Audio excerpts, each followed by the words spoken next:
Welcome to Fortress of Faith with Tom Wallace. Strengthening the saints against Islam's assault on North America. Well, we want to welcome you once again to the Corner of Truth and Courage. You're listening to Fortress of Faith. This is Tom Wallace. And we have with us today, and over the next few days, we have a special guest. Her name is Deborah Weiss. And Deborah is not a complete stranger to our broadcast, although it's been a while since we've had her on the program. But Deborah is an attorney and an author, and also she is a survivor of the 9/11 attacks there in New York City.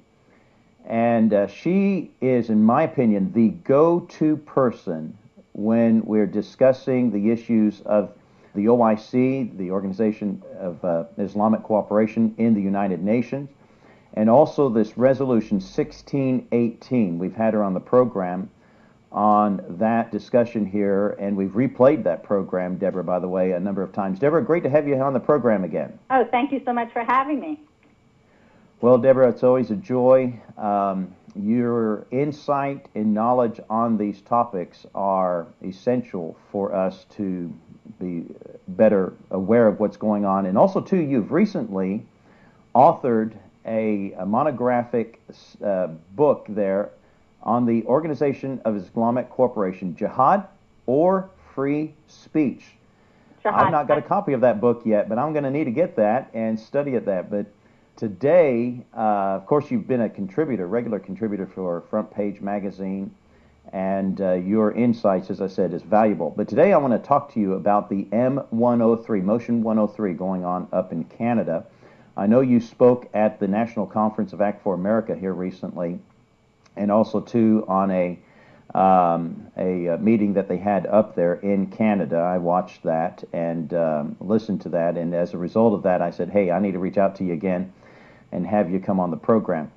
The M103 bill up in Canada is a motion right now. It's not yet law, but it looks like if the Liberal Party has its way, which they have a great control of the Parliament up there, that they're going to pass this and make this a law. Now, the problem with that, listeners, is that they have this term in there called Islamophobia, and it's a very broad term, and it's hard to know exactly what this is. Islamophobia. Phobias are a mental illness. It's considered a mental illness. And so, Deborah, you have a very good mind on this, especially coming from as an attorney. If this becomes a piece of law, a legislation, this could be, kind of disastrous for the country when it comes to giving any kind of critique about the subject of Islam. Walk us through that. What is Islamophobia? Oh, okay. Well, first I just want to just clarify for the audience that this motion did pass. So it passed, it just doesn't have a binding impact. So, and we can discuss that more later, but just so they know, it's a motion, but it did pass already, unfortunately. Yeah, and let me say that it did pass overwhelmingly. I mean, right. And a huge amount of people voted for it, and not knowing exactly really what they were bringing into play. But go ahead, right. Explain this Islamophobia Everybody thing. voted for it except for 2 Conservative Party members. That's correct.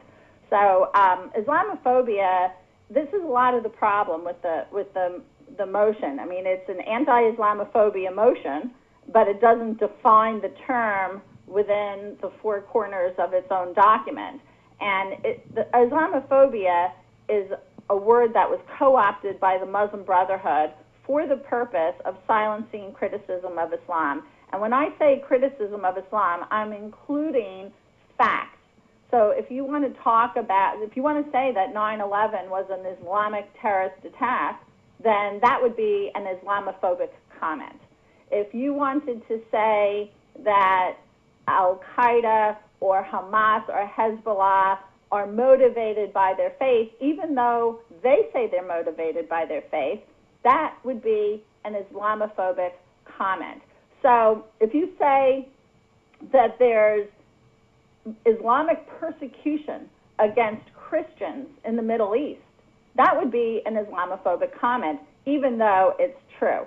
So it's very important to be clear that the word Islamophobia as it's used by Islamists, does not mean bigotry or prejudice, which is a prejudgment.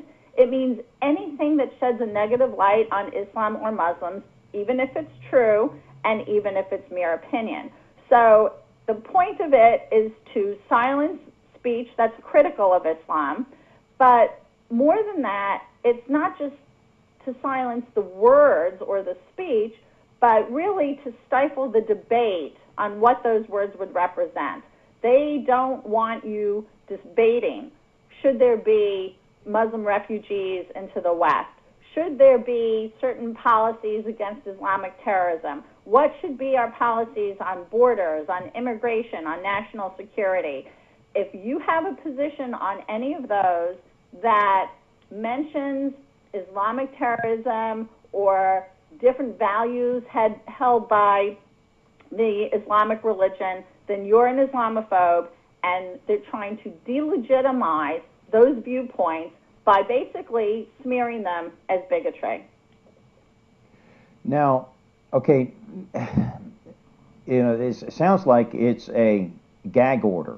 That's right. On the public to say that you cannot bring up the issues of Islam here, and if you do, they're going to make it some form of penalty or some form of a crime to, because there has to be teeth to this. Now, right now it's a motion, and you're right, it did pass, but it's not something that can be implemented as law yet. They have to still have another vote, and they called on the Heritage Commission to do a study.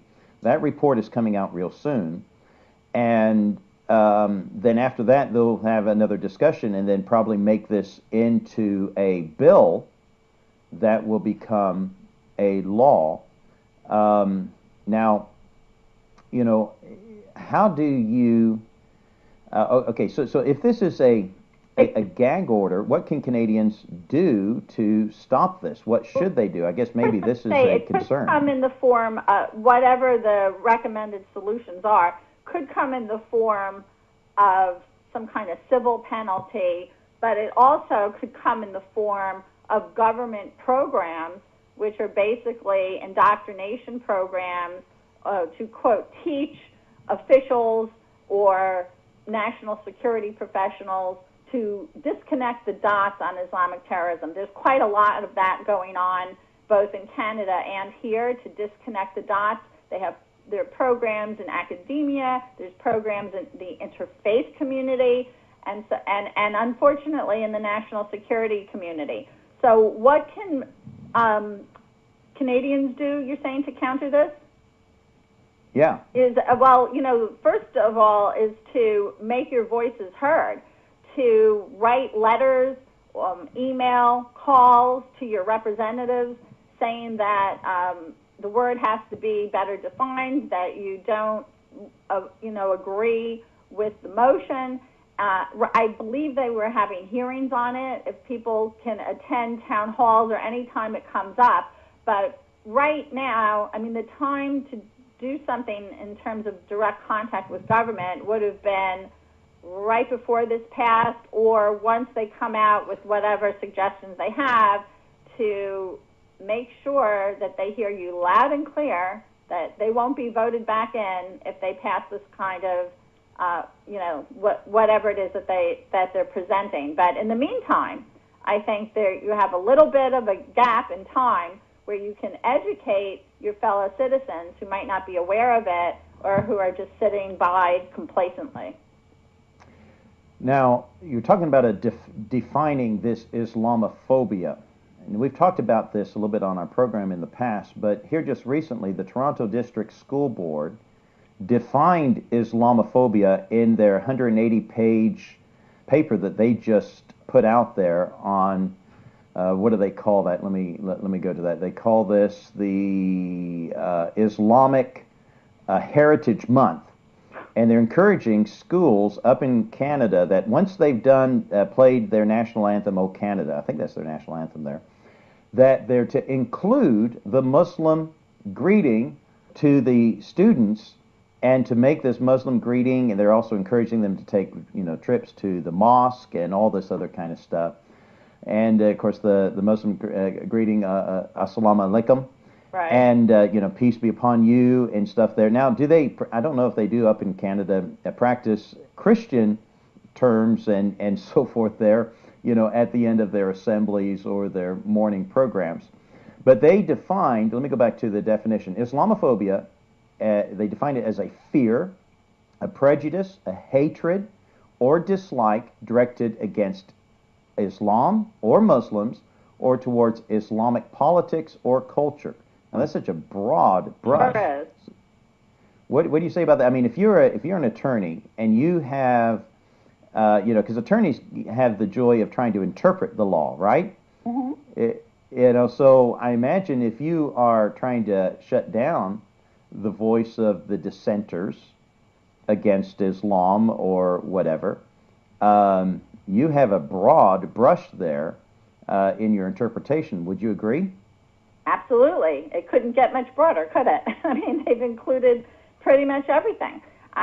What's going on in Canada with the schools, as you describe it, is pretty horrifying. There are programs in America where they're indoctrinating students about how great Islam is and Hijab Day, and it's different programs here than it is there, but it's obviously a push to tell students at a young age how great Islam is, and to define it the way they have, fear, prejudice, hatred, and dislike. First of all, emotions, fear and hatred and dislike are emotions. You can't stamp them out. It's not the government's job to stamp them out. We should be dealing with facts, not emotions. I mean, on 9/11, I can tell you, if you weren't afraid, there was something really, really wrong with you. They're going to stamp out the fear. It's not an irrational fear if you're running for your life. So, and then the word prejudice comes from the root of prejudgment. I don't think anybody's making a prejudgment. But when you look around the globe and see what's happening in the world with jihadi attacks all over, in the Middle East, in Africa, in the West, when you see the push for Islamic dominance and the persecution of Christians and other religious minorities in the Middle East in the name of Islam, first of all, I would argue that the dislike of that ideology is not a prejudgment, it's a post-judgment. And it's not an irrational fear, it's a rational fear.